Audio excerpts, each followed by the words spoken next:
जैसा कि आपने रूटीन की क्लासेस में पढ़ा होगा कि electrostatics is a branch of physics in which we discuss about stationary charges. ये फिजिक्स की वो ब्रांच है कि जिसमें हम स्टेशनरी चार्जेस के बारे में पढ़ते हैं।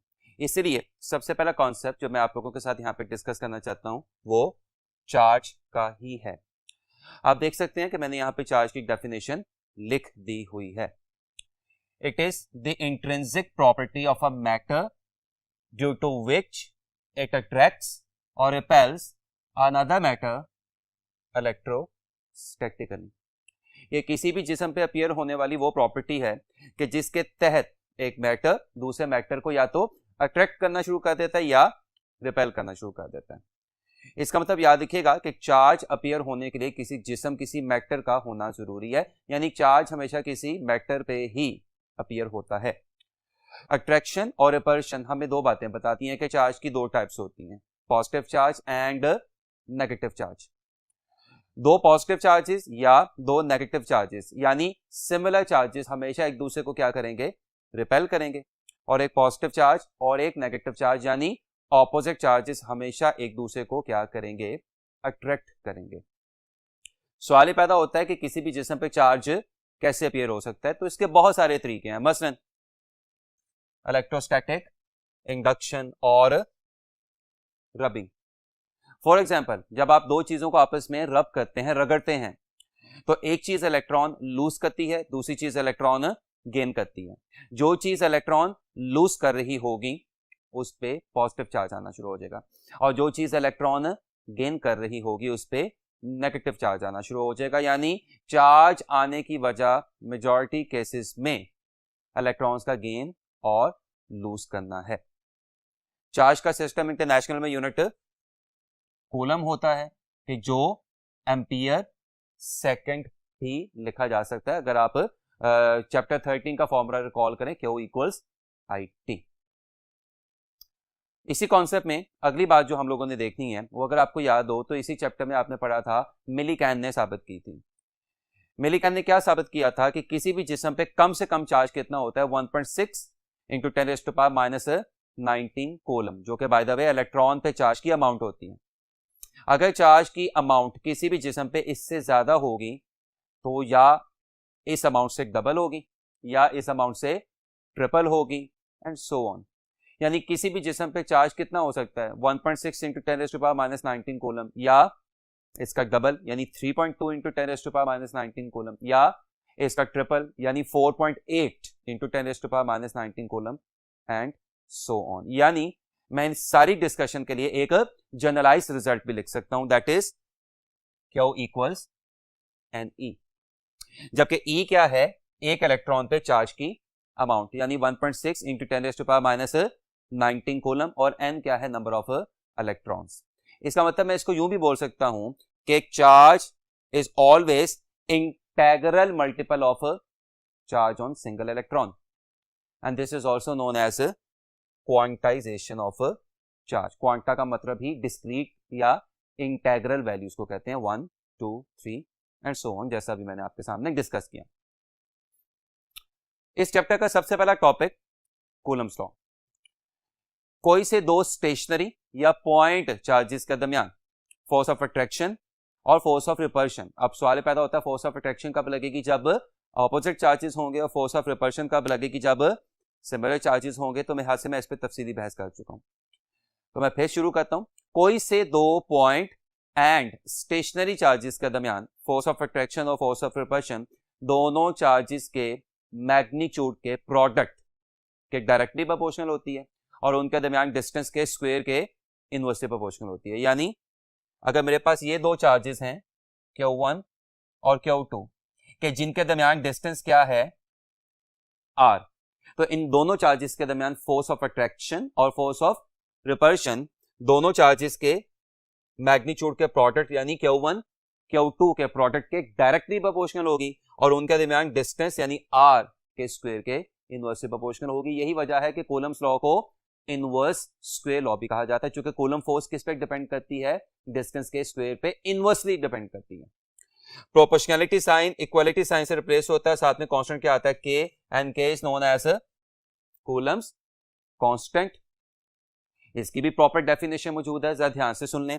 अगर Q1 क्या हो जाए 1 कूलम और Q2 भी क्या हो जाए 1 कूलम और दोनों चार्जेस के दरमियान डिस्टेंस कितना हो जाए 1 मीटर, तो फिर यहाँ पे Q1 की जगह क्या आ जाएगा 1, Q2 की जगह क्या आ जाएगा 1, R की जगह क्या आ जाएगा 1। तो coulomb constant is actually coulomb force.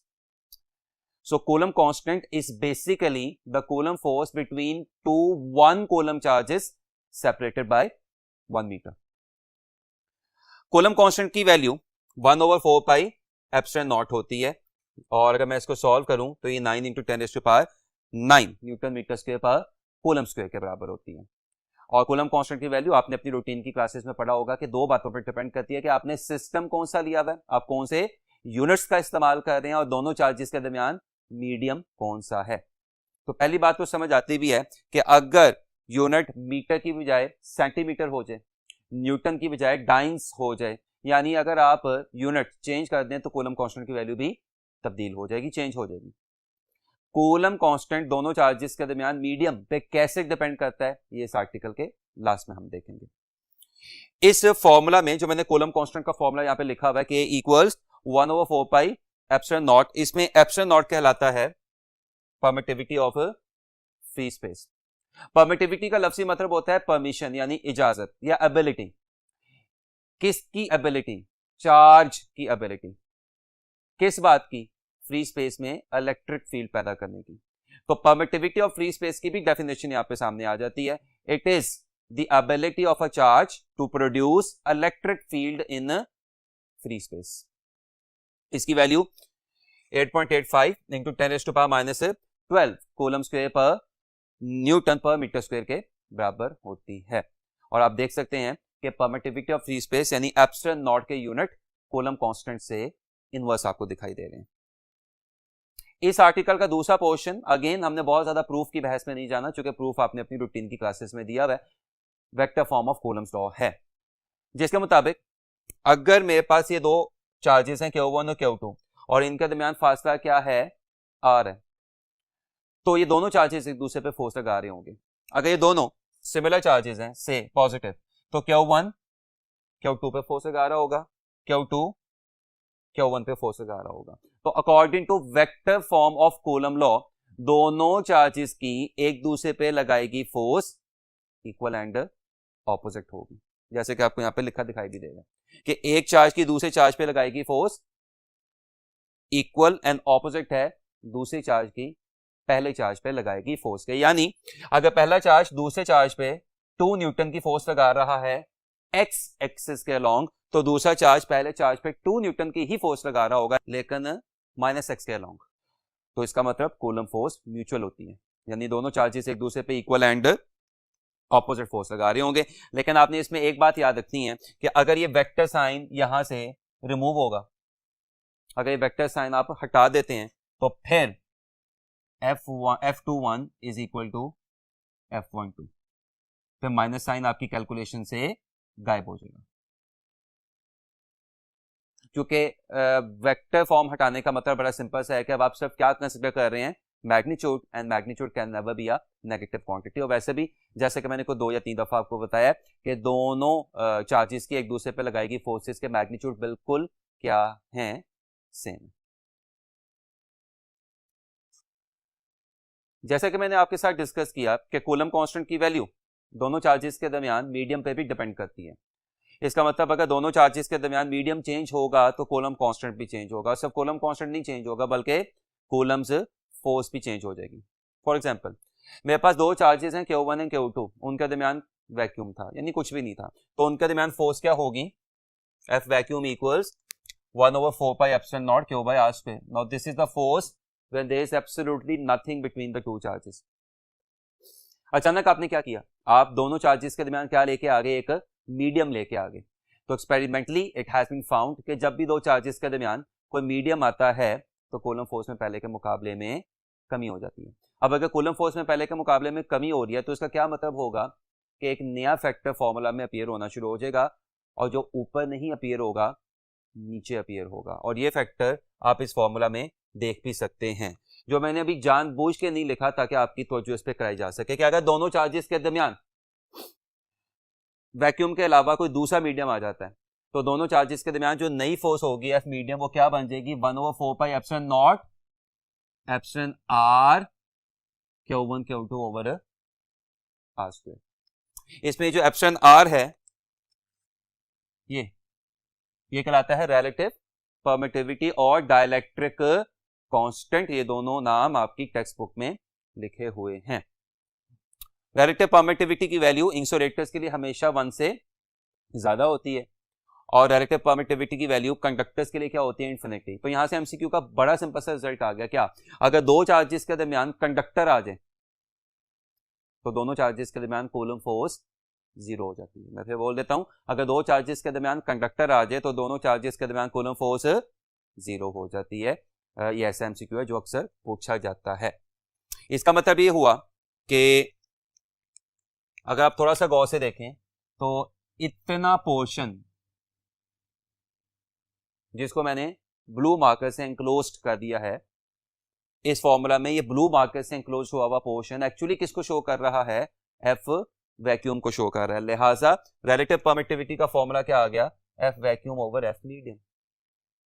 या in terms of Coulomb constant ये फॉर्मूला क्या लिखा जा सकता है, के वैक्यूम ओवर के मीडियम। जबकि के vacuum is a Coulomb constant when there is a vacuum between the charges and K medium is the Coulomb constant when there is a medium between the charges. इस topic की last बात जरा ध्यान से सुन लीजिएगा कि फर्स्ट करें आपके पास एक चार्ज है और इस पे दो इलेक्ट्रिक फोर्सेस लग रही हैं और दोनों फोर्सेस के दरमियान आपको एंगल कितना दिखाई दे रहा है, थीटा। तो सवाल पैदा होता है कि इस चार्ज पे रिजल्टेंट फोर्स क्या होगी। तो वो रिजल्टेंट फोर्स का फॉर्मूला मैंने यहां पे लिख दिया है, F1 square plus F2 square plus 2F1 F2 cos theta. इसमें F1 क्या है, पहले लगने वाली फोर्स, F2 क्या है, दूसरी लगने वाली फोर्स, और थीटा क्या है, F1 और F2 के दरमियान बनने वाला एंगल। अब यहाँ पे आप अच्छे तरीके से अंदाजा लगा सकते हैं कि अगर एक चार्ज पे दो परपेंडिकुलर फोर्सेस लग रही हो, यानी जिनमें कौन सा एंगल बन रहा हो 90, तो जब मैं यहाँ पे क्या रिप्लेस करूंगा 90, तो cos 90 क्या हो जाएगा 0, और अब फॉर्मूला रिड्यूस होकर पाइथागोरस थ्योरम बन जाएगा। और ये वही सारी एक्सरसाइज है जो अगर आपको याद हो तो आपने फर्स्ट ईयर में चैप्टर नंबर 2 में वेक्टर एनालिसिस में भी की हुई है। कुछ एमसीक्यूज देखने की कोशिश करते हैं ताकि हमें पता चले कि इन टॉपिक्स में से किस किस्म के एमसीक्यूज आ सकते हैं। When an object gets positively charged after rubbing, then its mass strictly speaking, यानी हमने नेग्लिजिबल रिजल्ट्स को भी कंसिडर करके आंसर बताना है। तो जब भी कोई जिस्म रब करने के बाद पॉजिटिव चार्ज एक्वायर कर लेता है, यानी रबिंग की वजह से अगर किसी जिस्म पे क्या अपीयर हो जाए, पॉजिटिव चार्ज अपीयर हो जाए, इसका मतलब वो जिस्म एक्चुअली इलेक्ट्रॉन्स लूज कर रहा है। और जो जिस्म इलेक्ट्रॉन्स लूज कर रहा होगा इसका मतलब वो बेसिकली मैस लूज कर रहा है। इलेक्ट्रॉन्स की बहुत कम ही सही लेकिन मैस लाजमन होती है 9.1 इंटू 10⁻31 किलोग्राम। लिहाजा जब भी कोई जिस्म पॉजिटिवली चार्ज होगा तो वो बेसिकली इलेक्ट्रॉन लूज कर रहा है, यानी वो मैस लूज कर रहा है, यानी स्ट्रिक्टली स्पीकिंग उसकी मैस में कमी आना शुरू हो जाएगी। तो आपके इस एमसीक्यू का आंसर क्या होगा, बीटा, यानी डिक्रीजेस। अगला एमसीक्यू देखिएगा, which one is sure test for the presence of charge on body. किसी जिस्म पे चार्ज है या नहीं है, इसका श्योर टेस्ट क्या होगा। तो याद रखिएगा इसका श्योर टेस्ट कभी भी अट्रैक्शन नहीं हो सकता। क्यों, क्योंकि अट्रैक्शन दो ऑपोजिट चार्जेस वाले ऑब्जेक्ट में भी हो सकती है और एक चार्ज और न्यूट्रल ऑब्जेक्ट में भी हो सकती है, और ये फिनोमेना कहलाता है इलेक्ट्रोस्टैटिक इंडक्शन। अगर आपको मेरी बात समझ नहीं आ रही तो एक सिंपल सी एग्जांपल देखें। फर्स्ट करें, ये मेरे पास एक रॉड है कि जिसपे कौन सा चार्ज है, पॉजिटिव। मैं इसके पास क्या करता हूं, एक ऐसा ऑब्जेक्ट ले आता हूं कि जिसपे कोई चार्ज मौजूद नहीं है। तो अब क्या होगा, इस ऑब्जेक्ट में इलेक्ट्रोस्टैटिक इंडक्शन हो जाएगी, जिसके नतीजे में इस ऑब्जेक्ट में मौजूद तमाम नेगेटिव चार्जेस का रुख इस किनारे पे हो जाएगा और तमाम पॉजिटिव चार्जेस का रुख दूसरे वाले किनारे पे हो जाएगा। नतीजा ये और ये दोनों ऑब्जेक्ट्स एक दूसरे को अट्रैक्ट करना शुरू कर देंगे। लिहाजा न्यूट्रल चीज भी अट्रैक्शन कर सकती है। इसका मतलब क्या हुआ कि किसी भी चीज पे चार्ज है या नहीं है, अट्रैक्शन इस बात की गारंटी आपको नहीं देगी, क्योंकि अट्रैक्शन न्यूट्रल चीज भी कर सकती है। हाँ, न्यूट्रल चीज क्या नहीं कर सकती, रिपल्शन नहीं कर सकती। लिहाजा अगर कोई चीज किसी दूसरी चीज को क्या कर रही है, रिपेल कर रही है, तो इसका बड़ा सिंपल सा मतलब है कि उस पर चार्ज मौजूद होगा। आपके इस एमसीक्यू का आंसर होगा बीटा, यानी repulsion is a sure test for the presence of charge on any object. Next MCQ देखिएगा, the force between two charges is F. If the distance between charges increases 2 times and a medium of a relative permittivity 4 is introduced between the charges, then the force between the charges will be. Now, पुरानी force क्या थी? F.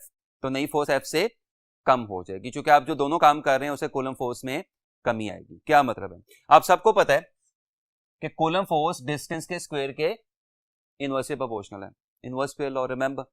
और अब आप distance में क्या कर रहे हैं? 2 गुना इजाफा कर रहे हैं, जैसे कि ऊपर वहां पे लिखा भी हुआ है। तो अगर R 2 गुना यानी 2 टाइम्स इंक्रीज हो रहा है, डबल हो रहा है, तो कूलम फोर्स में 4 टाइम्स यानी 4 गुना कमी आ जाएगी, यानी डिनोमिनेटर में एक 4 का फैक्टर अपीयर होना शुरू हो जाएगा। फिर दूसरी चेंज आप क्या लेके आ रहे हैं कि दोनों चार्जेस के दरमियान आपने क्या रख दिया? एक मीडियम रख दिया कि जिसकी रिलेटिव परमिटिविटी क्या है? 4। मीडियम के आने से भी कूलम फोर्स में कमी आती है, और कितनी कमी आती है? जितने एप्सिलॉन आर का मीडियम आया होता है, और कितने एप्सिलॉन आर का मीडियम आ गया है? 4। तो कूलम फोर्स में मजीद 4 गुना की कमी हो जाएगी। जैसे कि आप देख सकते हैं कि कूलम फोर्स एप्सिलॉन आर के भी क्या है? इनवर्सली प्रोपोर्शनल है। तो थोड़ा सा गौर से देखें तो एक 4 किसकी वजह से आ रहा है? डिस्टेंस के डबल होने की वजह से। और एक 4 किसकी वजह से आ रहा है? एप्सिलॉन आर की वजह से। तो ओवरऑल ये 4 और 4 मल्टीप्लाई होकर आपको क्या दे देंगे? 1/16, यानी कूलम फोर्स में पहले के मुकाबले में 16 गुना कमी हो जाएगी। यानी अगर पहली फोर्स क्या थी? F, तो अब नई फोर्स क्या हो जाएगी? Beta, F/16। नेक्स्ट एमसीक्यू देखिएगा, the force between to charge spheres with charges Q1 equals 2 coulomb and Q2 equals -1 coulomb is 80 Newton. If these spheres are brought in contact and then separated, the new force between these spheres will be. अच्छा, situation क्या है जी? Situation ये है कि आपके पास एक sphere था, उस पर चार्ज कितना था? +2c। आपके पास दूसरा स्फीयर था, उस पर चार्ज कितना था? -1c। तो इनके दरमियान जो फोर्स F1 है, जो कि बाय द वे 80 के बराबर है, वो कितनी लग रही होगी? K Q1 Q2 over R square. जाहिर सी बात है कि कूलम फोर्स के फॉर्मूला में चार्जेस के मैग्नीट्यूड लिखे जाते हैं, साइंस नहीं। फिर कुछ देर बाद आपने क्या किया कि आपने इन दोनों स्फीयर्स को मिला दिया। जब आप इन दोनों स्फीयर्स को आपस में क्या करेंगे? मिलाएंगे, तो +2 कूलम वाला स्फीयर हाई पोटेंशियल पे है और -1 कूलम वाला स्फीयर लो पोटेंशियल पे है। तो चार्ज क्या करना शुरू कर देगा? फ्लो करना शुरू कर देगा। और कब तक फ्लो करेगा? जब तक दोनों स्फीयर्स पे एक जितना चार्ज नहीं आ जाता। अब सवाल ये पैदा होता है कि दोनों स्फीयर्स पे एक जितना चार्ज फर्स्ट करें आ गया, तो फिर अब दोनों स्फीयर्स पे चार्ज की अमाउंट क्या होगी? उसके लिए जरा ध्यान से देखें कि फर्स्ट करें, अगर Q1 क्या था? +2 और Q2 क्या था? -1, तो इनका रिजल्टेंट क्या होगा? 1 कूलम। इसका मतलब ये 1 कूलम का चार्ज इन दोनों स्फीयर्स में यूनिफॉर्मली डिस्ट्रीब्यूट होगा, यानी आधा आधा। क्या मतलब है इस बात का? इस बात का बड़ा सिंपल सा मतलब यह है कि आपने इन दोनों स्फीयर्स को मिलाने के बाद थोड़ी देर आपने इन दोनों स्फीयर्स को मिलाए रखा, और उसके बाद जब आप इनको क्या करेंगे? अलग करेंगे, तो दोनों में 1 कूलम यूनिफॉर्मली डिस्ट्रीब्यूट हुआ होगा, यानी दोनों पे कितना आ गया होगा? 0.5 ईच। अब अगर आप इन दोनों स्फीयर्स को गौर से देखें तो पहले वाले पे चार्ज कितना था? +2, और दूसरे वाले पे चार्ज कितना था? -1।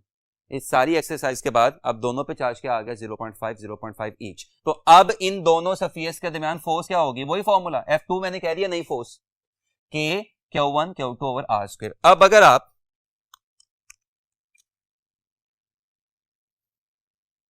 इन दो फोर्सेस की रेशियो ले लें तो K और R स्क्वायर आपस में क्या हो जाएंगे? कैंसिल हो जाएंगे। नतीजा क्या बनेगा? F2/F1 equal 0.5 into 0.5 over 2। अब F2 आपने क्या करनी है? फाइंड करनी है। F1 किसके बराबर थी? 80। अब जरा ध्यान से देखिएगा, 0.5 इज एक्चुअली 1/2, 0.5 इज एक्चुअली 1/2। तो डिनोमिनेटर में यानी निचले वाले फैक्टर में कितने टूज इकट्ठे हो जाएंगे? 3, और 3 टूज आपस में मल्टीप्लाई होकर क्या आंसर देंगे? 8। ये 80 उधर जाके क्या हो जाएगा, मल्टीप्लाई, और 80/8 का आंसर क्या आएगा, 10 ऑफ कोर्स न्यूटन। तो आपके इस एमसीक्यू का आंसर क्या होगा, डेल्टा, यानी 10 न्यूटन।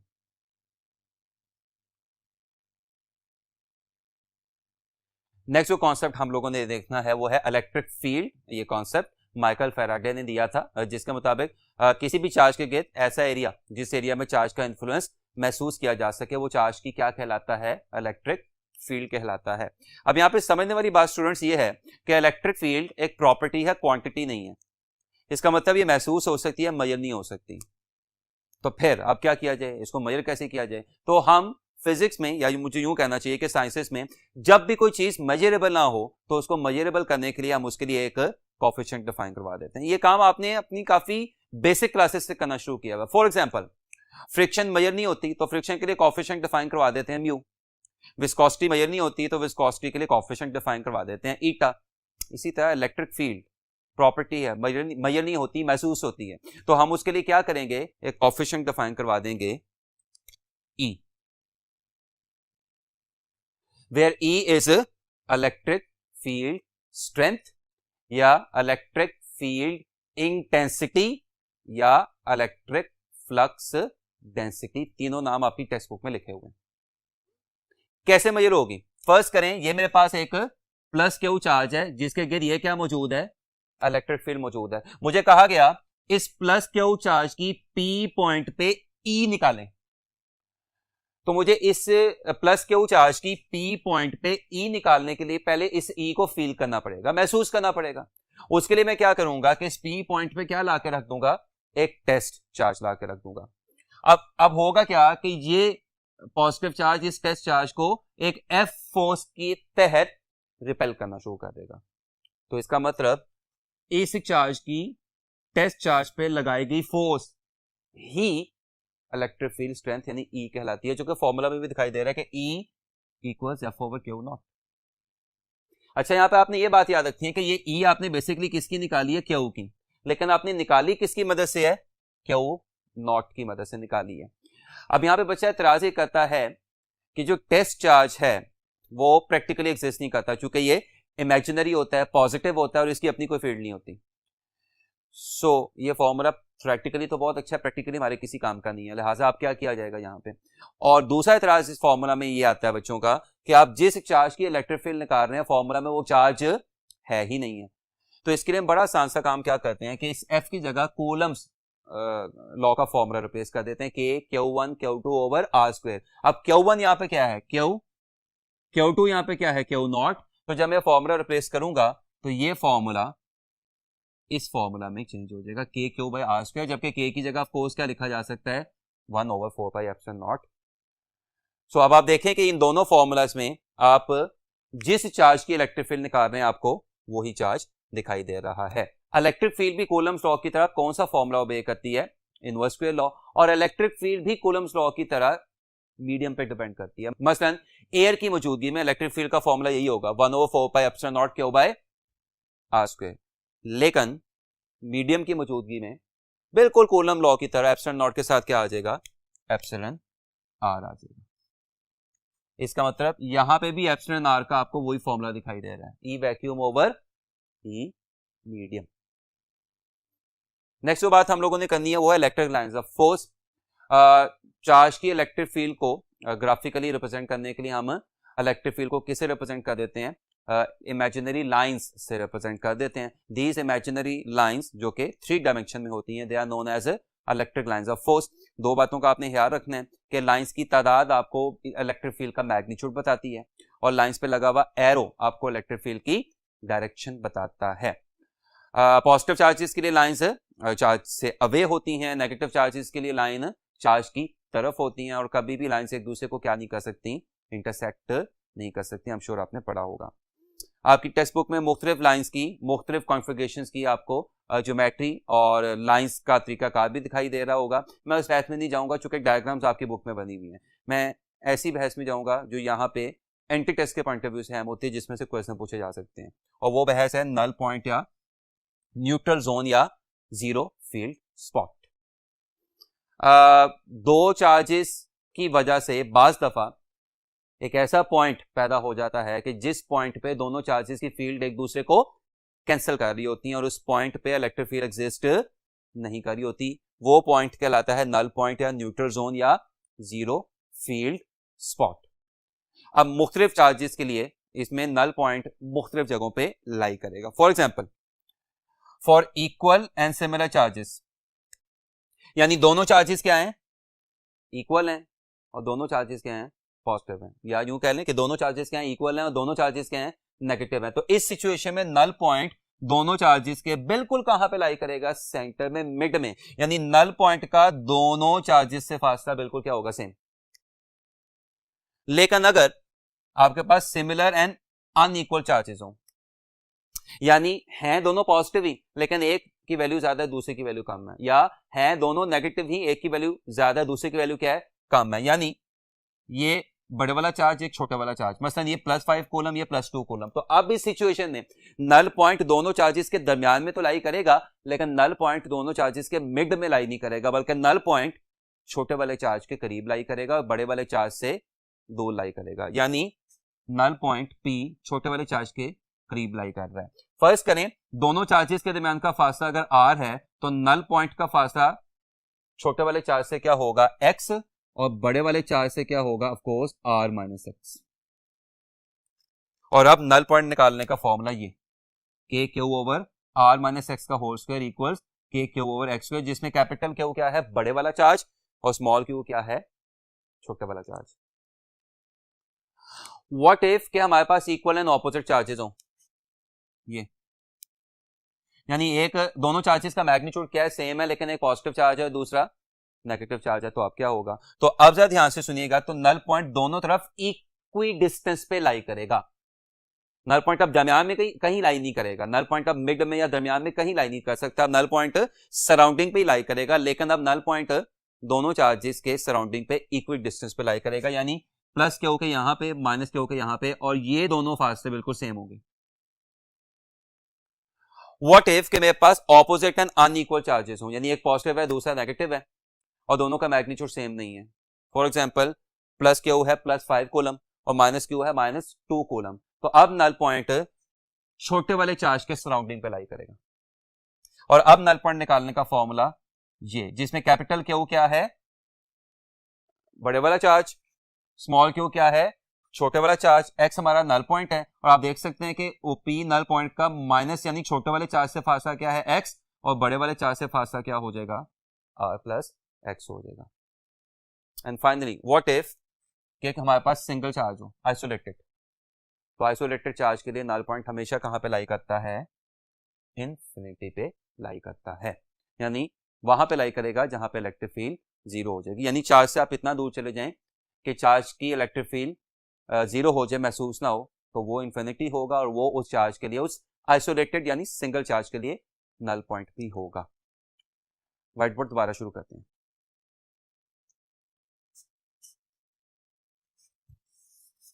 नेक्स्ट जो बात हम लोगों ने डिस्कस करनी है वो है इलेक्ट्रिक पोटेंशियल डिफरेंस, कि जिसको मुख्तसरन पोटेंशियल डिफरेंस भी कहा जा सकता है। डेफिनेशन यहाँ पे लिखी हुई है, आपने रूटीन की क्लासेस में भी डेफिनेटली पढ़ी होगी। The potential difference between two points A and B is the work done in carrying a unit positive charge from A to B keeping electrostatic equilibrium। Diagram से समझने की कोशिश करते हैं कि फर्स्ट करें, ये मेरे पास एक अपर प्लेट है कैरिंग पॉइंट A कि जिस पे पॉजिटिव चार्ज है, या यूं कह लें जो हाई पोटेंशियल पे है, और ये मेरे पास एक लोअर प्लेट है कि जिसपे पॉइंट है B कैरिंग नेगेटिव चार्ज या जिसपे लो पोटेंशियल है। और आप सबको पता है इलेक्ट्रिक लाइंस ऑफ फोर्स किससे किसकी तरफ होती हैं, पॉजिटिव चार्जेस से नेगेटिव चार्जेस की तरफ। और जब मैं यहाँ पे एक टेस्ट चार्ज Q0 रखूंगा तो उस पर इलेक्ट्रिक फोर्स किधर को लगेगी, नीचे की तरफ। तो अब अगर मैंने इस चार्ज को नीचे से ऊपर यानी लो से हाई पोटेंशियल की तरफ मूव करवाना हो, यानी B से A की तरफ लेके जाना हो, तो मुझे इस चार्ज पे जो वर्क करना पड़ेगा that is known as potential difference between the two points A and B और बिटवीन द टू प्लेट्स। अब फॉर्मूला यहाँ पे लिखा हुआ है कि दो पॉइंट्स या दो प्लेट्स के दरमियान पोटेंशियल डिफरेंस किसके बराबर होगा, work done on unit positive charge. और फर्स्ट ईयर में अगर आपको याद हो तो आपने चैप्टर नंबर 4 में पढ़ा होगा वर्क एनर्जी प्रिंसिपल, कि जिसके मुताबिक वर्क डन किसके बराबर होता है, चेंज इन पोटेंशियल एनर्जी या चेंज इन काइनेटिक एनर्जी के। रूल बड़ा सिंपल सा है कि जब पॉजिटिव चार्ज हाई पोटेंशियल की तरफ मूव कर रहा होगा तो वो पोटेंशियल एनर्जी गेन करेगा और काइनेटिक एनर्जी लॉस करेगा, लेकिन जब पॉजिटिव चार्ज लो पोटेंशियल की तरफ मूव कर रहा होगा तो वो पोटेंशियल एनर्जी लॉस करेगा और काइनेटिक एनर्जी गेन करेगा। इसी तरह नेगेटिव चार्ज अगर लो पोटेंशियल की तरफ मूव कर रहा है तो वो पोटेंशियल एनर्जी गेन करेगा, काइनेटिक एनर्जी लॉस करेगा, और अगर नेगेटिव चार्ज हाई पोटेंशियल की तरफ मूव कर रहा है तो वो काइनेटिक एनर्जी गेन करेगा और पोटेंशियल एनर्जी लॉस करेगा।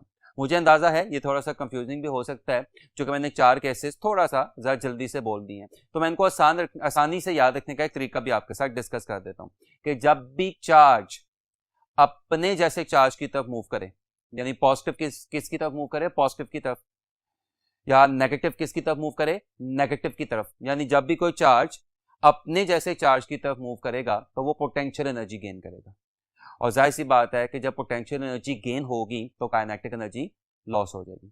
और दूसरा रूल याद रखने का तरीकाकार क्या है कि जब भी कोई चार्ज अपने से ऑपोजिट चार्ज की तरफ मूव करेगा, यानी पॉजिटिव किसकी तरफ मूव करे, नेगेटिव की तरफ, या नेगेटिव किसकी तरफ मूव करे, पॉजिटिव की तरफ, तो वो काइनेटिक एनर्जी गेन करेगा और पोटेंशियल एनर्जी लॉस करेगा। नेक्स्ट जो बात हम लोगों ने करनी है वो है इलेक्ट्रिक या एब्सोल्यूट पोटेंशियल। एब्सोल्यूट या इलेक्ट्रिक पोटेंशियल का कॉन्सेप्ट पोटेंशियल डिफरेंस से कोई डिफरेंट नहीं है। इसमें भी चार्ज 2 पॉइंट्स के दरमियान ही मूव करता है, लेकिन याद रखिएगा इसमें चार्ज 2 ऐसे पॉइंट्स के दरमियान मूव करता है कि जिनमें से एक आपके सामने ही कहीं लाई कर रहा है और दूसरा हमने कहां पे अस्यूम किया हुआ है, इन्फिनिटी पे अस्यूम किया हुआ है, कि जहां पे तमाम पोटेंशियल्स और पोटेंशियल एनर्जीज का आंसर क्या हो जाता है, 0 हो जाता है। डेफिनेशन आपने रूटीन की क्लासेस में भी पढ़ी हुई है, यहां पे भी लिखी हुई है कि एब्सोल्यूट और electric potential at a point is defined as the work done against electric field on unit positive charge in moving it from infinity to that point। और आप देख सकते हैं कि फॉर्मूला भी तकरीबन वही है। वही फॉर्मूला होने का क्या मतलब है जो पोटेंशियल डिफरेंस का है कि यूनिट्स दोनों के, आप एक बात नोट कर रहे हैं, मैं इसको स्किप करके थोड़ा सा आगे लेके गया था। वही फॉर्मूला होने का क्या मतलब है कि पोटेंशियल डिफरेंस हो या पोटेंशियल हो, दोनों के यूनिट्स क्या होते हैं, वोल्ट यानी जूल पर कूलम, और दोनों ही कौन सी क्वांटिटीज हैं, स्केलर क्वांटिटीज हैं, और पोटेंशियल प्रेशर का एनालॉगस है या पोटेंशियल डिफरेंस प्रेशर डिफरेंस का एनालॉगस है। क्या मतलब है इस बात का, फ्लूइड डायनामिक्स में आपने पढ़ा होगा कि प्रेशर डिफरेंस की वजह से ही फ्लूइड फ्लो करता है या फोर्सेस जनरेट होती हैं, और वो हमेशा किससे किसकी तरफ फ्लो करता है, या फोर्सेस हमेशा किससे किसकी तरफ जनरेट होती है, हाई प्रेशर से लो प्रेशर की तरफ। बिल्कुल इसी तरह चार्ज, पॉजिटिव चार्ज भी पोटेंशियल डिफरेंस की वजह से ही फ्लो करेगा, किससे किसकी तरफ, हाई पोटेंशियल से लो पोटेंशियल की तरफ।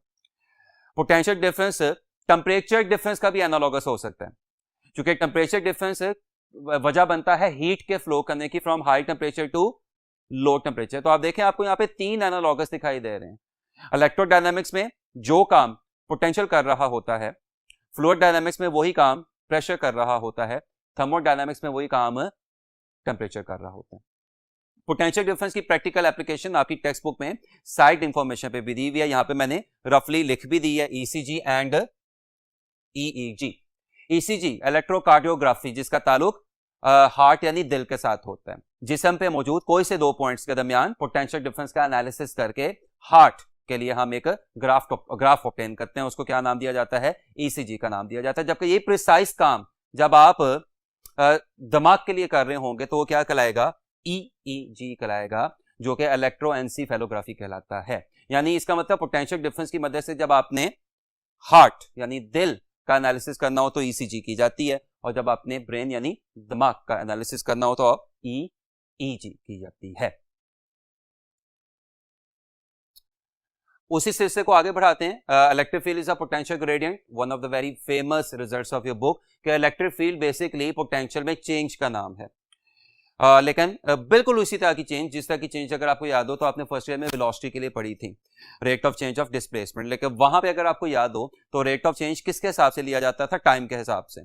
जबकि इलेक्ट्रिक फील्ड में जब हम कहते हैं पोटेंशियल ग्रेडियंट, तो इसमें electric field basically rate of change of potential with respect to time नहीं होता, विद रिस्पेक्ट टू डिस्टेंस होता है। यानी वेलोसिटी अगर मैं रिकॉल करवाऊं तो वो डिस्प्लेसमेंट में तब्दीली थी विद रिस्पेक्ट टू टाइम, और अगर मैं इलेक्ट्रिक फील्ड रिकॉल करवाऊं तो वो पोटेंशियल में तब्दीली है विद रिस्पेक्ट टू लेंथ या विद रिस्पेक्ट टू डिस्प्लेसमेंट। इसका बड़ा सिंपल सा मतलब है कि अगर आप किसी एक जगह पे ही खड़े हुए हैं तो पोटेंशियल चेंज नहीं होगा, और जब पोटेंशियल चेंज नहीं होगा तो इलेक्ट्रिक फील्ड भी चेंज नहीं होगी, अनलेस और अनटिल चार्ज की अमाउंट चेंज हो या आपका चार्ज से फासला चेंज हो। यानी इलेक्ट्रिक फील्ड के पैदा होने की वजह पोटेंशियल में तब्दीली है। माइनस साइन क्या शो कर रहा है कि इलेक्ट्रिक फील्ड हमेशा किससे किसकी तरफ होती है, हाई पोटेंशियल से लो पोटेंशियल की तरफ। यानी जब आप इलेक्ट्रिक फील्ड को क्या करेंगे, फॉलो करेंगे, तो आप हाई पोटेंशियल से लो पोटेंशियल की तरफ जा रहे होंगे। इसका मतलब ये हुआ कि पोटेंशियल ग्रेजुअली डिक्रीज हो रहा होगा, यानी पोटेंशियल आहिस्ता आहिस्ता कम हो रहा होगा जब आप इलेक्ट्रिक लाइंस ऑफ फोर्स को या इलेक्ट्रिक फील्ड को फॉलो करते हैं।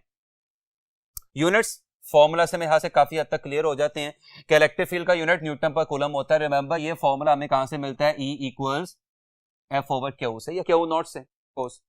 अब जबकि हमने एस्टैब्लिश कर दिया कि E किसके बराबर है, delta V over delta R के, तो इसका मतलब क्या हुआ कि ये यूनिट न्यूटन पर कूलम भी लिखा जा सकता है और ये यूनिट वोल्ट पर मीटर भी लिखा जा सकता है। नेक्स्ट बात हमने करनी है, ये अगर आपको याद हो तो आपके इस चैप्टर का एक प्रॉपर लॉन्ग क्वेश्चन होता था, लेकिन यहाँ पे लॉन्ग क्वेश्चन हमारे पास करने का टाइम नहीं है क्योंकि आपने कैलकुलेशन अपनी रूटीन की क्लासेस में की हुई है। तो यहाँ पे जरा कोशिश करते हैं कि जरा जल्दी से इसको रिकॉल करके ज्यादा अहम एमसीक्यूज को देखने की कोशिश करें। इलेक्ट्रिक पोटेंशियल या absolute potential at a point due to a point charge. अब यहाँ पे सबसे पहला इतराज बच्चे की तरफ से ये आता है कि जब पोटेंशियल का फॉर्मूला पहले से मौजूद था W ओवर Q नॉट, तो फिर नया फॉर्मूला डिफाइन करने की जरूरत क्यों पेश आई। ये फॉर्मूला थ्योरेटिकली तो बहुत अच्छा है, लेकिन फॉर्मूला प्रैक्टिकली हमारे शायद किसी काम का इसलिए नहीं है कि सबसे पहली बात तो टेस्ट चार्ज नॉर्मली इमेजिनरी होता है, हाइपोथेटिकल होता है, प्रैक्टिकली एग्जिस्ट नहीं करता। और ये W क्या है, वो वर्क जो आपको चार्ज पे करना पड़ता है उसे इंफिनिटी से किसी पॉइंट पे लेके आने के लिए, और जहां पे इंफिनिटी आ जाए आपको पता है हमारी कैलकुलेशन जवाब देना शुरू हो जाती है। इसका मतलब ये फॉर्मूला थ्योरेटिकली तो बहुत अच्छा है, लेकिन फॉर्मूला प्रैक्टिकली शायद किसी चार्ज की मदद से पोटेंशियल फाइंड करने में हमारी मदद नहीं करेगा। तो हम इसमें थोड़ी सी क्या कर देते हैं, चेंजेस लेके आ जाते हैं। कैसे, जरा ध्यान से देखें, ये Q नॉट वैसे का वैसा, और बाय डेफिनेशन आप सबको पता है कि वर्क किसके बराबर होता है, फोर्स इनटू डिस्प्लेसमेंट। और अब अगर मैं फोर्स की जगह कूलम लॉ रिप्लेस कर दूं के Q1 यानी के Q नॉट यानी Q2 ओवर R स्क्वायर, तो जरा ध्यान से देखिएगा, एक ये Q नॉट और Q नॉट कैंसिल हो गया, एक R और एक R कैंसिल हो गया, तो यहां से पोटेंशियल का एक बड़ा प्रिसाइज फॉर्मूला आपके सामने आ जाता है, K Q ओवर R या 1 over 4 pi epsilon not Q over R। और ये फॉर्मूला प्रैक्टिकली एब्सोल्युटली एप्लीकेबल है। वजह, आपको अगर चार्ज की क्या मालूम हो, अमाउंट, जो कि आप इलेक्ट्रोस्कोप की मदद से भी मेजर कर सकते हैं, अगर आपको क्या मालूम हो कूलम्स कांस्टेंट, तो आप चार्ज से किसी भी फासले पे उस चार्ज का क्या निकाल सकते हैं, पोटेंशियल निकाल सकते हैं। That is known as absolute potential और इलेक्ट्रिक पोटेंशियल। अब अगर मैं अपनी पिछली 10 या 15 मिनट की हुई बातों को समराइज करूं और जितने भी रिजल्ट हम लोगों ने देखे हैं वो लिखने की कोशिश करूं, तो एक बड़ा आसान सा टेबल बनता है कि जो एमसीक्यू के पॉइंट ऑफ व्यू से और रिजल्ट्स को याद रखने के पॉइंट ऑफ व्यू से आपकी काफी मदद करेगा। मसलन column force K Q1 Q2 over R square, यानी डिस्टेंस के स्क्वायर के इनवर्सली प्रोपोर्शनल होती है। अब ध्यान से देखें, अगर मैं इस Q नॉट को उधर ले जाऊं, यानी ये Q नॉट यहां से गायब होकर उधर चला जाए, यानी F ओवर Q नॉट, तो ये इलेक्ट्रिक फील्ड बन जाएगा। ये भी डिस्टेंस के स्क्वायर के इनवर्सली प्रोपोर्शनल होती है। अब अगर आप इलेक्ट्रिक पोटेंशियल एनर्जी का फॉर्मूला देखें, तो energy is equal to force into displacement. Remember, energy is equal to work done and work done is equal to force into displacement. और अगर फोर्स की वैल्यू रिप्लेस की जाए तो ये पोटेंशियल एनर्जी का फॉर्मूला, जो क्या शो कर रहा है कि पोटेंशियल एनर्जी डिस्टेंस के स्क्वायर के नहीं बल्कि डिस्टेंस के इनवर्सली प्रोपोर्शनल है। एंड फाइनली पोटेंशियल का फॉर्मूला तो मैंने आपके सामने अभी ड्राइव किया है। इसका मतलब इलेक्ट्रिक फोर्स और इलेक्ट्रिक फील्ड डिस्टेंस के स्क्वायर के इनवर्सली प्रोपोर्शनल होती हैं, और पोटेंशियल एनर्जी और पोटेंशियल डिस्टेंस के इनवर्सली प्रोपोर्शनल होते हैं। नेक्स्ट बात जो हम लोगों ने यहाँ पे डिस्कस करनी है वो है इक्वी पोटेंशियल सरफेस। ऐसी सरफेस कि जिस पे मौजूद तमाम पॉइंट्स का पोटेंशियल सेम हो और जिस पे मौजूद तमाम पॉइंट्स के दरमियान पोटेंशियल डिफरेंस जीरो हो, वो क्या कहलाती है, इक्वी पोटेंशियल सरफेस कहलाती है। इसको समझने के लिए आप डायग्राम देख सकते हैं कि ये मेरे पास एक प्लस Q चार्ज है, थोड़ा सा बड़ा करके लिख देता हूं। अगर ये प्लस Q चार्ज है तो इससे इलेक्ट्रिक लाइंस ऑफ फोर्स किधर को निकल रही होंगी, बाहर की तरफ निकल रही होंगी, जैसा कि रेड लाइन से आपको दिखाई भी दे रहा है। अब मैंने क्या कर लिया, इस चार्ज के गिर्द दो इमेजिनरी सर्कल अस्यूम किए हुए हैं। एक सर्कल पे आपको दो पॉइंट्स दिखाई दे रहे हैं ए एंड बी, और दूसरे सर्कल पे आपको दो पॉइंट्स दिखाई दे रहे हैं सी एंड डी। सो ये जो दोनों सर्कल आपको दिखाई दे रहे हैं, ये चूंकि परफेक्ट सर्कल हैं, तो इनका सेंटर यानी चार्ज से फासला क्या होगा, सेम होगा। यानी इन पॉइंट पे, इन सर्कल्स पे मौजूद तमाम पॉइंट्स का चार्ज से फासला सेम है, यानी इन सर्कल्स पे मौजूद तमाम पॉइंट्स पे पोटेंशियल क्या होगा, सेम होगा। और ये सर्कल इक्विपोटेंशियल सरफेस कहलाते हैं। अब इक्विपोटेंशियल सरफेस की अगर कुछ हम प्रॉपर्टीज देखने की कोशिश करते हैं, तो आप पॉइंट ए और पॉइंट बी को देखें, दोनों एक ही इक्विपोटेंशियल सरफेस पे लाई कर रहे हैं। इसका मतलब क्या होगा कि पॉइंट ए का पोटेंशियल और पॉइंट बी का पोटेंशियल सेम होंगे, यानी पॉइंट ए और बी के दरमियान पोटेंशियल डिफरेंस क्या होगा, जीरो। आगे चलें, इसी तरह दूसरा सर्कल देखें, दूसरी इक्विपोटेंशियल सरफेस देखें जिसपे सी और डी पॉइंट लाई कर रहे हैं, तो इसमें भी वही रूल जी कि सी और डी के पोटेंशियल क्या होंगे, सेम होंगे, और सी और डी के दरमियान पोटेंशियल डिफरेंस क्या होगा, जीरो होगा। बट बहुत अहम बात मैं यहां करने लगा हूं कि ए और सी के दरमियान और बी और डी के दरमियान पोटेंशियल डिफरेंस होगा। क्यों? वजह बड़ी सिंपल है, ए पॉइंट चार्ज के करीब है, इस पर पोटेंशियल हाई है, और सी पॉइंट चार्ज से दूर है, तो इस पर पोटेंशियल लो है। तो ए और सी के दरमियान क्या लाई कर रहा है, पोटेंशियल डिफरेंस लाई कर रहा है। यही वजह है कि इक्विपोटेंशियल सरफेसेस के लिए इलेक्ट्रिक फील्ड स्ट्रेंथ जीरो नहीं होती। और ये तो वैसे भी कॉमन सेंस है कि चार्ज के गिर्द इलेक्ट्रिक फील्ड एग्जिस्ट करती ही करती है, और अगर जीरो होगी भी तो कहां पे जाके जीरो होगी, इंफिनिटी पे जाके जीरो होगी। अगर पोटेंशियल डिफरेंस जीरो है, अगर ए और बी के दरमियान पोटेंशियल डिफरेंस जीरो है, तो इसका मतलब ए और बी के दरमियान चार्ज को मूव करवाने के लिए आपको कोई वर्क नहीं करना पड़ेगा। Recall W equals Q delta we. तो अगर डेल्टा वी जीरो होगा तो वर्क भी क्या हो जाएगा, जीरो हो जाएगा। नेक्स्ट प्रॉपर्टी देखिएगा जरा, इलेक्ट्रिक फील्ड इक्विपोटेंशियल सरफेस के हमेशा क्या होती है, परपेंडिकुलर होती है। वो आपको दिखाई भी दे रहा है सर्कल में। किसी भी जगह पर डायरेक्शन देखने के लिए जब आप टेंजेंट ड्रॉ करेंगे तो टेंजेंट अपनी इलेक्ट्रिक लाइन ऑफ फोर्स का हमेशा क्या होगा, परपेंडिकुलर होगा। And lastly, equipotential surface just like electric lines of force do not cross each other, ये कभी भी एक दूसरे को क्रॉस नहीं कर सकती। कुछ एमसीक्यूज की तरफ आते हैं। Potential at the surface of a hollow charge sphere is +5 volt. Potential inside this sphere at any point is. इधर से ध्यान से देखिएगा, ये मेरे पास एक हॉलो चार्ज स्फीयर है, इसका मतलब इसकी सरफेस पे क्या अपीयर हुआ है, चार्ज, और ये अंदर से खाली है। अब उसने हमें इंफॉर्मेशन क्या दी हुई है कि सरफेस पे पोटेंशियल की वैल्यू क्या है, +5 वोल्ट। तो बताएं इस स्फीयर के अंदर किसी भी पॉइंट पे पोटेंशियल की वैल्यू क्या होगी। सो अगर आपको इस चैप्टर में एक लॉ याद हो, जो अगरचे हमारे यूएचएस के सिलेबस का हिस्सा नहीं है, लेकिन आपने पढ़ा होगा, गॉसेस लॉ की फर्स्ट एप्लीकेशन।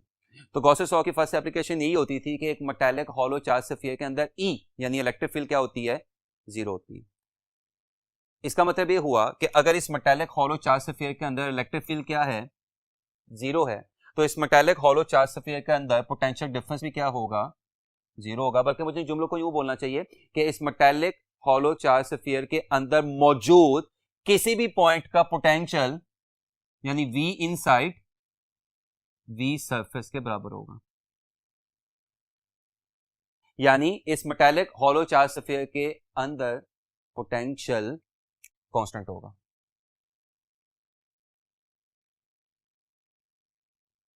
पोटेंशियल कांस्टेंट होगा, और पोटेंशियल वही होगा जो सरफेस पे है, और सरफेस पे आपको कितना पोटेंशियल दिखाई दे रहा है, +5 वोल्ट। तो इनसाइड भी किसी भी जगह पे पोटेंशियल कितना होगा, +5 वोल्ट। यानी आपके एमसीक्यू का आंसर क्या आएगा, अल्फा। नेक्स्ट देखिएगा, if magnitude of electric field at point is equal to electric potential then the distance of the point from point charges. अब इस किस्म के क्वेश्चंस को करने का तरीका ये होता है कि जो इंफॉर्मेशन आपको दी हुई है उस इंफॉर्मेशन को एज इट इज लिख लेते हैं। मतलब उसने क्या इंफॉर्मेशन दी हुई है कि एक चार्ज से कुछ फासले पे एक पॉइंट है, और इस पॉइंट पे पोटेंशियल और इलेक्ट्रिक फील्ड न्यूमेरिकली एक दूसरे के क्या हो गए, इक्वल हो गए। तो बताएं उस पॉइंट का चार्ज से फासला क्या होगा। अब जब आप इस तरह से लिख देते हैं तो 90% चांसेस हैं, इनफैक्ट मोर देन 90% चांसेस हैं कि आपका एमसीक्यू सॉल्व हो जाएगा। वजह कि इस तरह लिख के अगर आप फॉर्मूला को गौर से देखें और इस इक्वेशन को गौर से देखें और आपको कुछ भी ना समझ आ रहा हो तो नेक्स्ट ऑब्वियस स्टेप क्या होता है कि जरा इनकी जगह फॉर्मूला रिप्लेस करके देखते हैं, शायद हमें को बात समझ आए। तो पोटेंशियल का फॉर्मूला क्या होता है, के क्यू ओवर आर, और इलेक्ट्रिक फील्ड का फॉर्मूला क्या होता है, के Q over r square. K और के कैंसिल, क्यू और क्यू कैंसिल, एक आर और एक r cancel, left hand side पे क्या बचा 1, राइट हैंड साइड पे क्या बचा 1 ओवर आर। इसका मतलब आर किसके बराबर होगा 1 मीटर के, यानी आपके इस एमसीक्यू का आंसर क्या आएगा डेल्टा। नेक्स्ट एमसीक्यू देखिएगा, what will be the force acting on the charge Q not shown in the diagram. अच्छा, डायग्राम में आपको क्या दिखाई दे रहा है कि ऊपर वाली प्लेट हाई पोटेंशियल पे और नीचे वाली प्लेट बी पोटेंशियल पे है। ऊपर वाली प्लेट का पोटेंशियल कितना है +10 वोल्ट और नीचे वाली का कितना है -10 वोल्ट, और दोनों के दरमियान फासला कितना है 10 सेंटीमीटर, और इनके दरमियान जो चार्ज है वो कितने का है 10 माइक्रो कूलम का है। तो आपने इस चार्ज पे लगने वाली फोर्स निकालनी है। तो आप सबको पता है एफ किसके बराबर होता है क्यू ई, और ई क्या होता है potential gradient, delta we over delta R. ना अगले स्टेप में जरा ध्यान से देखिएगा तो अब काफी हद तक की सिचुएशन आपको समझ आ गई होगी। चार्ज कितना है 10 माइक्रो कूलम, यानी 10 इंटू 10⁻⁻6। ऊपर वाली प्लेट है +10 पे, नीचे वाली प्लेट है -10 पे, तो दोनों प्लेट्स के दरमियान पोटेंशियल डिफरेंस कितना होगा 20, और दोनों प्लेट्स के दरमियान डिस्टेंस या डिफरेंस कितना है 10 सेंटीमीटर, यानी 10/100। तो अब ये सारी अगर आप देखें तो गेम अब जीरोस को हैंडल करने की है। ये एक जीरो और एक जीरो क्या हो जाएगा कैंसिल, ये वाला जीरो किधर चला जाएगा ऊपर, तो 1 2 और 3 जीरोस इस -6 में से जब कैंसिल होंगे तो ओवरऑल आंसर क्या आ जाएगा 10⁻³ के, जिसके साथ नॉन जीरो नंबर क्या होगा 2। लिहाजा आपके इस एमसीक्यू का आंसर होगा beta 2 into 10⁻³ newton. Next question जो हम लोगों ने देखना है, two similar point charges each of magnitude q are separated by distance d. What is the value of potential and potential difference at a point P midway between the charges? Option A 0 0, option B 2 k q over d 0, option C k q over 2d into 0, option D 4 k q over d into 0. अब अगर आपको याद हो तो अभी हमने कुछ देर पहले डिस्कस की है कि सिमिलर चार्जेस जिनके मैग्नीट्यूड भी क्या हो सेम हो, उनके दरमियान मिड पॉइंट पे, बिल्कुल मिड पॉइंट पे, ये लिखा भी हुआ है, इलेक्ट्रिक फील्ड 0 होती है, और अगर इलेक्ट्रिक फील्ड 0 होगी तो उस पॉइंट पे पोटेंशियल डिफरेंस भी 0 होगा। तो इसका मतलब बड़ा सिंपल से ही हुआ कि पोटेंशियल डिफरेंस तो 0 है। अब हम लोगों ने क्या कैलकुलेट करना है उस मिड पॉइंट पे पोटेंशियल, तो वो कैसे कैलकुलेट करेंगे उसके लिए जरा ध्यान से देखिएगा। ये दो चार्जेस हैं, इक्वल मैग्नीट्यूड, सिमिलर चार्जेस हैं, ये इनके दरमियान मिड पॉइंट है जिसको हमने क्या नाम दिया हुआ है P का। दोनों चार्जेस के दरमियान डिस्टेंस कितना है D, और P का किसी एक चार्ज से फासला क्या है D/2। तो P पे टोटल पोटेंशियल निकालने के लिए आपको क्या करना पड़ेगा, दोनों चार्जेस के P पे पोटेंशियल को फाइंड करके सम करना पड़ेगा।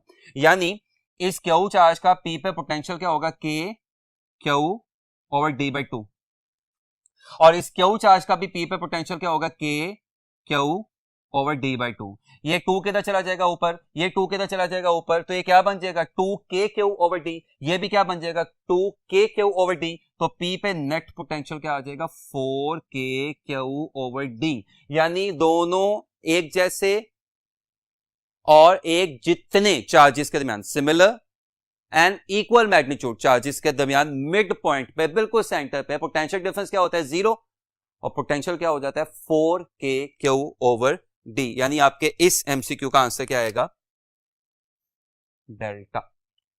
नेक्स्ट क्वेश्चन देखिएगा, the potential at a point x in an electric field is 6 volt higher than at point y.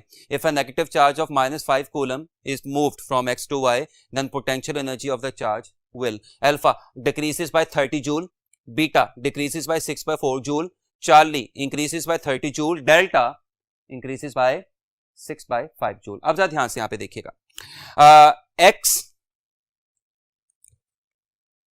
y के लिहाज से हायर है बाय 6 वोल्ट, यानी x हाई पोटेंशियल पे है और y लो पोटेंशियल पे है, यानी x पॉजिटिव है या y नेगेटिव है। ये मैंने यहाँ पे ड्रॉ भी कर दिया कि x 6 वोल्ट पे है और y 0 पे है। This is high potential, this is low potential, technically speaking this is positivity and this is negativity. अब माइनस चार्ज यानी -5 कूलम चार्ज किससे किसकी तरफ मूव कर रहा है? x से y की तरफ, यानी -5 कूलम चार्ज x से y की तरफ मूव कर रहा है, यानी हाई पोटेंशियल से लो पोटेंशियल की तरफ जा रहा है, यानी पॉजिटिविटी से नेगेटिविटी की तरफ जा रहा है। तो अभी मैंने आपको बताया था कि जब भी कोई नेगेटिव चार्ज नेगेटिविटी की तरफ जाएगा तो उसके पोटेंशियल एनर्जी में क्या होगा? इजाफा होगा, पोटेंशियल एनर्जी इंक्रीजेस। इसका मतलब ये हुआ कि आपके इस एमसीक्यू का आंसर या तो चार्ली होगा या डेल्टा होगा। अब सवाल ये पैदा होता है पोटेंशियल एनर्जी कितनी इंक्रीज हो रही है? तो फर्स्ट ईयर में चैप्टर 4 में आपने पढ़ा होगा वर्क एनर्जी प्रिंसिपल, कि जिसके मुताबिक work done is equal to Q delta V. Charge का मैग्नीट्यूड या चार्ज की अमाउंट कितनी है? 5। दोनों पॉइंट्स के दरमियान पोटेंशियल डिफरेंस कितना है? 6। तो 5 इंटू 6 क्या आ जाएगा? 30 जूल। ये वर्क भी है और ये गेन होने वाली पोटेंशियल एनर्जी भी है, लिहाजा आपके इस एमसीक्यू का आंसर आएगा Charlie, increases by 30 joule. White board दोबारा शुरू करते हैं।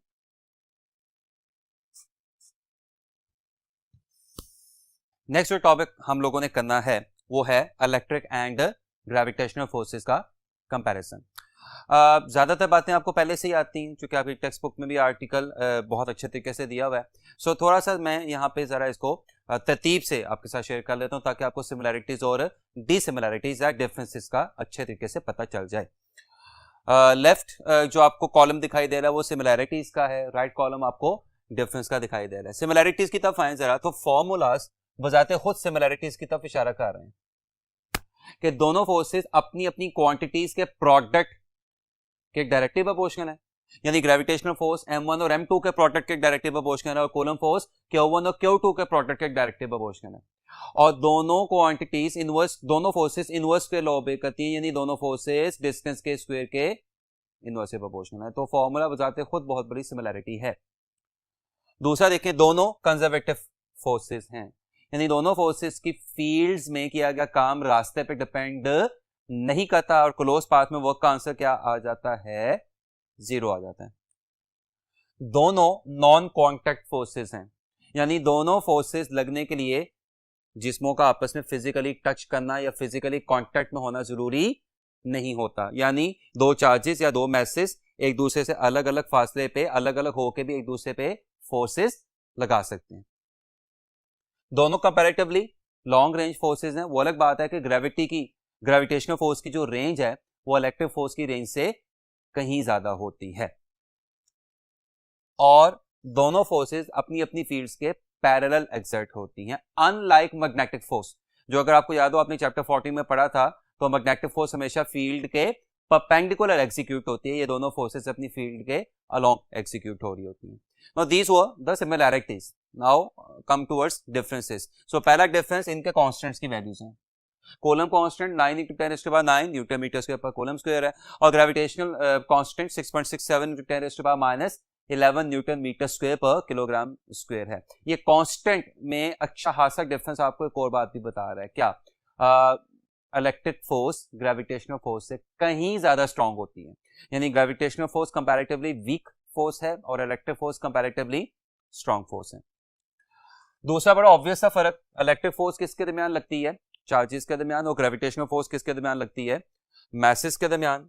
तीसरा भी बड़ा ऑब्वियस सा फर्क, इलेक्ट्रिक फोर्स अट्रैक्टिव भी हो सकती है और रिपल्सिव भी हो सकती है। याद रखिएगा, इलेक्ट्रिक फोर्स जब अट्रैक्टिव होगी तो उसका साइन नेगेटिव लिया जाएगा, और इलेक्ट्रिक फोर्स जब रिपल्सिव होगी तो उसका साइन पॉजिटिव लिया जाएगा, जबकि ग्रेविटेशनल फोर्स सिर्फ और सिर्फ क्या होती है? अट्रैक्टिव होती है।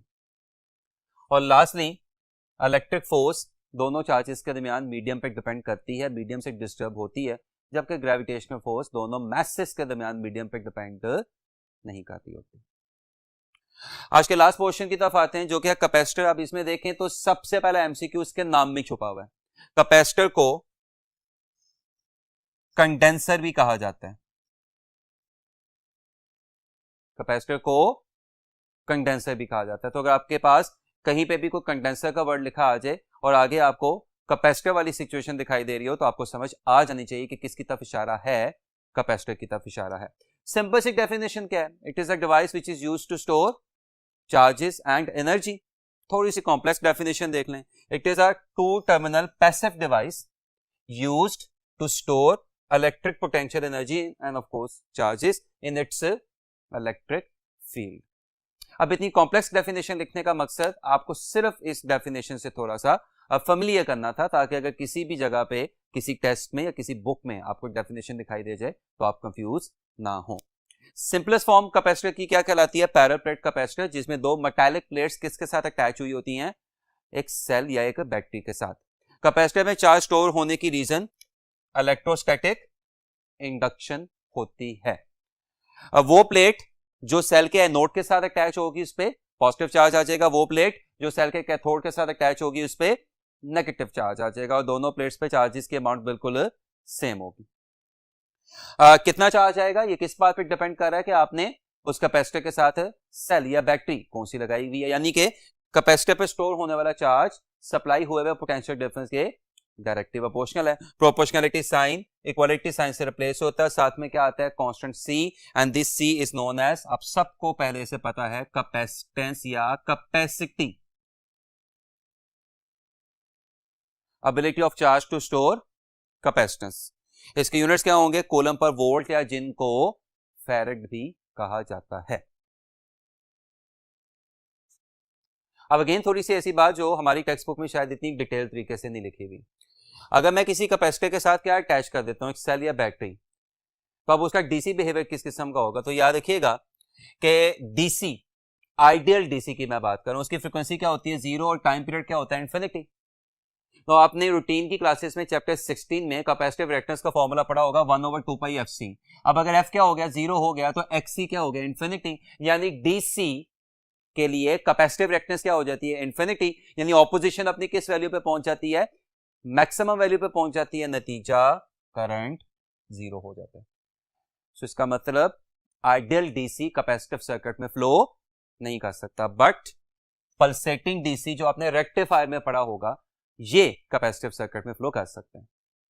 On the other hand capacitive circuit में एसी रेगुलरली फ्लो कर सकता है, क्योंकि एसी के लिए फ्रीक्वेंसी 0 नहीं होती, टाइम पीरियड इंफिनिटी नहीं होता, कैपेसिटिव रिएक्टेंस भी इंफिनिटी नहीं होती, करंट होता है। इनफैक्ट अगर मैं दोनों बातों को थोड़ा सा डिफरेंशिएट करूं तो डीसी नॉर्मली कैपेसिटर को चार्ज करने के लिए यूज होता है, और एसी नॉर्मली कैपेसिटिव सर्किट में करंट फ्लो करवाने के लिए यूज होता है। Capacitance of a parallel plate capacitor, अभी मैंने आपके साथ डिस्कस किया कि Q इक्वल टू CV वाले फॉर्मूला में C बेसिकली एक कांस्टेंट है। इसका मतलब C जो होगा वो Q या V से चेंज नहीं होगा, तब्दील नहीं होगा। तो सवाल पैदा होता है कि अगर हमने किसी कैपेसिटर की कैपेसिटेंस चेंज करनी हो, तब्दील करनी हो, तो हम क्या करेंगे? तो उसके लिए फिर हम एक नया फॉर्मूला डिफाइन करवाते हैं जो C इक्वल टू Q/V से ही निकलता है, और ये फॉर्मूला क्या है? C equals A epsilon naught over D। इसमें A क्या है? किसी एक प्लेट का क्रॉस सेक्शनल एरिया, D क्या है? दोनों प्लेट्स के दरमियान सेपरेशन, और एप्सिलॉन नॉट क्या शो कर रहा है कि यहां पे भी कैपेसिटेंस दोनों प्लेट्स के दरमियान किस पे डिपेंड करेगी? मीडियम पे डिपेंड करेगी। लेकिन अगर दोनों प्लेट्स के दरमियान कोई डाइलेक्ट्रिक आ जाए, डाइलेक्ट्रिक एक ऐसा मीडियम होता है जो इंसुलेटर होता है, ग्लास आ जाए, प्लास्टिक आ जाए, अगर लकड़ी आ जाए, अगर दोनों प्लेट्स के दरमियान कोई क्या आ जाए? डाइलेक्ट्रिक आ जाए, तो कैपेसिटेंस में उतने ही टाइम्स इजाफा हो जाता है जितने टाइम्स इससे पहले वाले हमने आर्टिकल्स में देखा था कूलम फोर्स में कमी हो जाती है।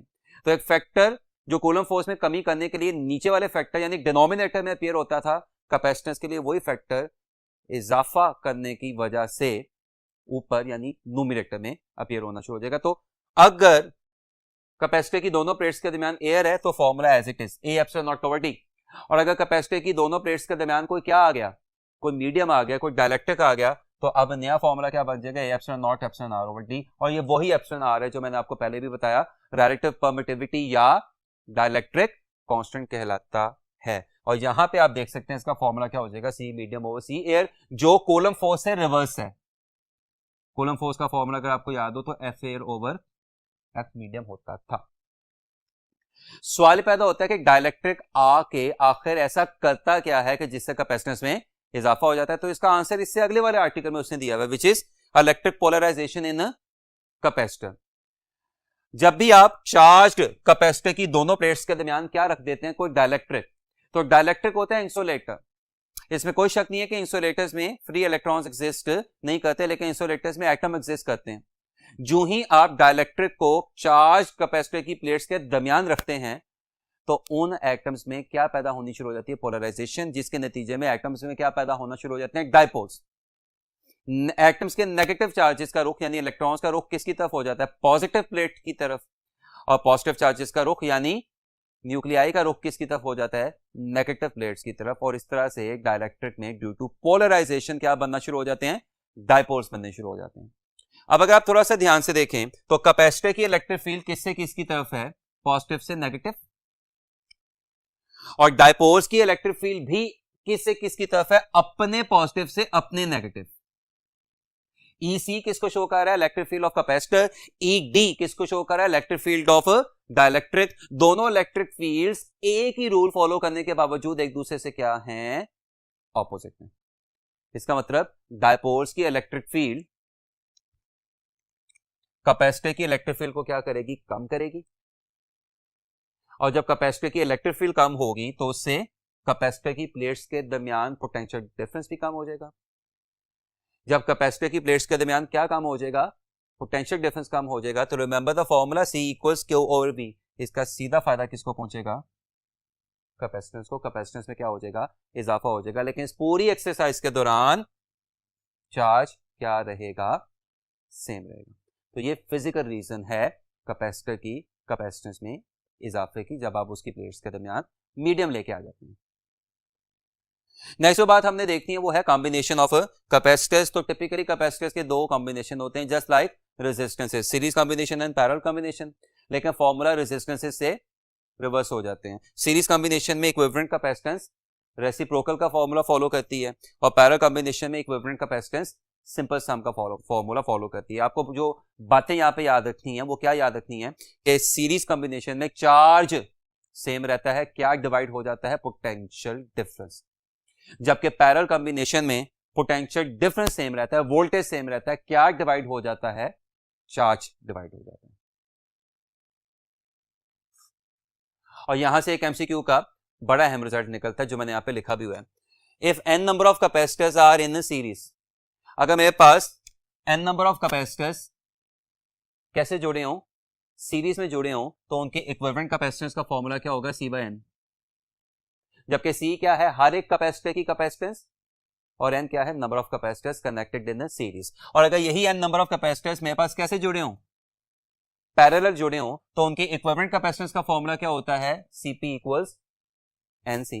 मैं फिर बोल देता हूं, C क्या है, हर एक कैपेसिटर की इंडिविजुअल कैपेसिटेंस, और N क्या है, नंबर ऑफ कैपेसिटर्स। तो अगर मैं इन दोनों को आपस में डिवाइड कर दूं तो Cp ओवर Cs किसके बराबर आ जाएगा, N स्क्वायर के। Cp क्या है, उन कैपेसिटर्स की उस वक्त की इक्विवेलेंट कैपेसिटेंस जब वो आपस में कैसे लगे हुए थे, पैरेलल। Cs क्या है, उन कैपेसिटर की उस वक्त की इक्विवेलेंट कैपेसिटेंस जब वो आपस में कैसे लगे हुए थे, सीरीज में। और N क्या है, नंबर ऑफ कैपेसिटर्स। और याद रखिएगा, जस्ट फॉर इंफॉर्मेशन, आगे जाके यकीनी तौर पे हमारे काम आएगी, ये फॉर्मूला रेजिस्टेंसेस के फॉर्मूला से रिवर्स है। यानी रेजिस्टेंसेस के लिए RS ओवर RP किसके बराबर होता है, N स्क्वायर के। यानी कैपेसिटर के लिए N स्क्वायर क्या होगा, Cp ओवर Cs, और रेजिस्टर के लिए N स्क्वायर क्या होगा, RS ओवर RP। अब यहाँ पे कुछ और हम मुख्तलिफ केसेस देखने की कोशिश करते हैं कि जिनसे पॉसिबल एमसीक्यूज बन सकते हैं। मसलन अगर मेरे पास ये दो कैपेसिटर्स सीरीज में लगे हों, तो अभी मैंने आपके साथ डिस्कस किया कि अगर दो कैपेसिटर्स सीरीज में लगे हों तो चार्ज सेम होता है, क्या डिवाइड हो जाता है, वोल्टेज। तो ये V वोल्टेज इन दोनों कैपेसिटर C1 और C2 में डिवाइड होगा, V1 एंड V2 की शक्ल में। तो सवाल पैदा होता है V1 कितना होगा, V2 कितना होगा। तो याद रखिएगा, इसका बड़ा सिंपल सा फॉर्मूला है, V1 is equal to C equivalent V over C1। सवाल पैदा होता है फॉर्मूला है कहां से। अब अगर मैंने इस C1 के क्रॉस वोल्टेज निकालना हो यानी V1, तो V1 क्या होगा, Q बाय C1। अब यहाँ पे बच्चा क्वेश्चन नहीं कहता आपने Q के साथ 1 क्यों नहीं लिखा, तो अभी मैंने आपको क्या बताया कि सीरीज में चार्ज क्या रहता है, सेम रहता है। इसका मतलब Q टोटल चार्ज है जो सेम है, और मैं इस Q की जगह क्या लिख सकता हूं, C इक्विवेलेंट V। और सीरीज कॉम्बिनेशन में इक्विवेलेंट सम रेसिप्रोकल से आता है तो मेरा नहीं ख्याल मुझे प्रूफ करने की जरूरत है। तो इसका मतलब C1 के क्रॉस वोल्टेज क्या होगा, C2 into total voltage over sum of both capacitances. और इसी तरह अगर मैंने C2 के क्रॉस वोल्टेज निकालना हो यानी V2 निकालना हो तो वो क्या होगा, C1 into total voltage over sum of both capacitances. अच्छा, अब अगर मेरे पास दो कैपेसिटर्स आपस में कैसे लगे हों, पैरेलल में लगे हों, तो उनके अक्रॉस नेट वोल्टेज क्या होगा। तो पैरेलल के क्रॉस नेट वोल्टेज क्या होगा, देखिए net voltage is equal to net charge over net capacitance. और नेट चार्ज क्या है, Q1 प्लस Q2। तो Q1 की जगह क्या आ जाएगा, C1V1, और Q2 की जगह क्या आ जाएगा, C2V2।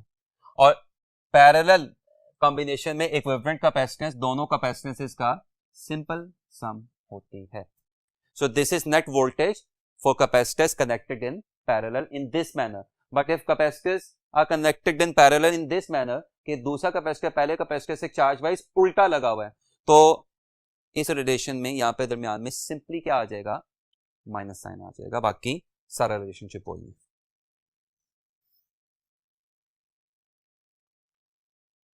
आज का लास्ट टॉपिक कि जिसके बाद कुछ एमसीक्यू डिस्कस करके अपना काम वाइंड अप करेंगे। एनर्जी स्टोरिंग कैपेसिटर, जैसा कि अभी आपको बताया कि कैपेसिटर में एनर्जी स्टोर होती है in the form of electric potential energy in electric field of the capacitor. और उस एनर्जी स्टोर का फॉर्मूला क्या होता है, हाफ CV स्क्वायर, जबकि इसमें C क्या है, कैपेसिटेंस ऑफ द कैपेसिटर, और V क्या है, potential difference between the plates of the capacitor. अगर मैं C की जगह A epsilon naught epsilon R over D replace कर दूं, capacitance of the parallel plate capacitor, और अगर मैं इस V की जगह ED रिप्लेस कर दूं, remember electric field is a potential gradient, तो ये एनर्जी स्टोरिंग कैपेसिटर का दूसरा फॉर्मूला आ जाएगा। इसमें ये AD क्या है, कैपेसिटर का वॉल्यूम। अगर ये AD यानी कैपेसिटर का वॉल्यूम उधर जाके U से डिवाइड हो जाए तो ये क्या बन जाएगा, energy per unit volume, which is typically known as energy density. तो ये एनर्जी डेंसिटी का फॉर्मूला। अगेन शायद मैंने यहाँ पे कोई इतनी नई बात नहीं की, सारा आपने अपनी रूटीन की क्लासेस में पढ़ा होगा, सिर्फ रिकॉल करवाना मकसद था। आज के काम को कुछ एमसीक्यू से वाइंड अप करने की कोशिश करते हैं। For a capacitor the relation is C equals Q by V। If we half the voltage then value of C will become. अगर आपको अभी याद हो तो कुछ देर पहले मैंने आपके साथ डिस्कस किया कि C is equal to Q over V में C क्या है, कांस्टेंट।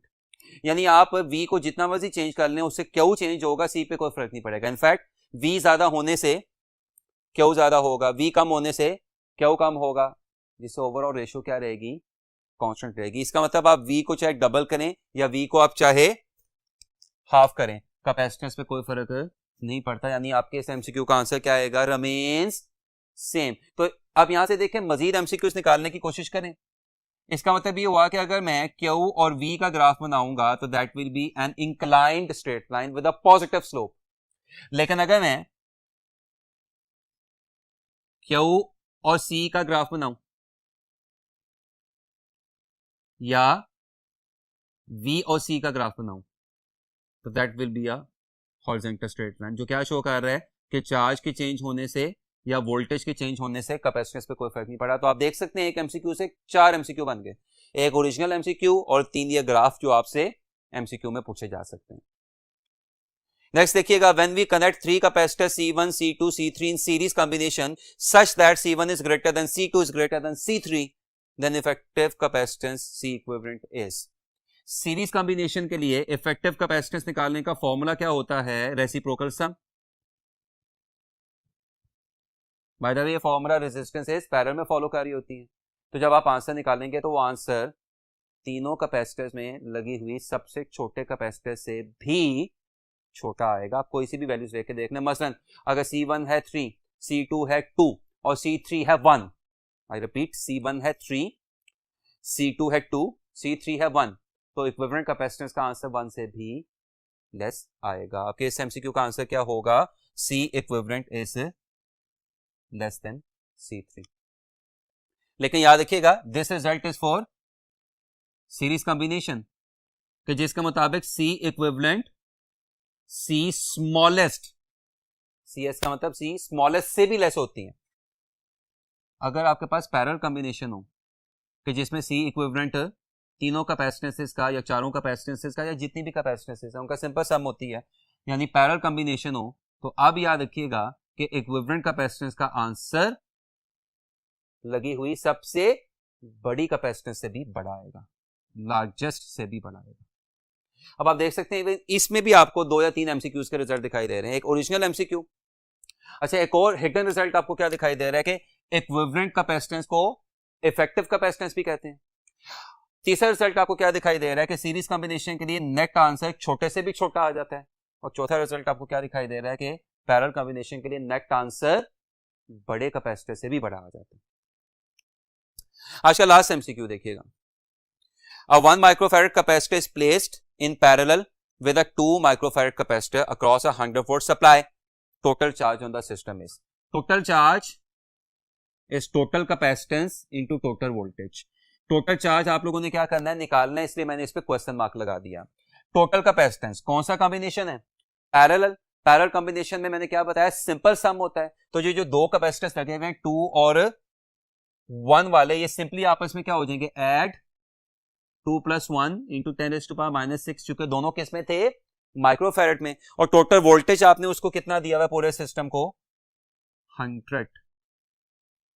2 + 1 3, और ये 2 0, इन 2 0 से कैंसिल होके तो 10⁻⁻⁶ की जगह क्या आएगा, 10⁻⁻4, नॉट वोल्ट बट कूलम। लिहाजा 3 × 10⁻⁻4 कूलम आपको किस में दिखाई दे रहा है, डेल्टा में।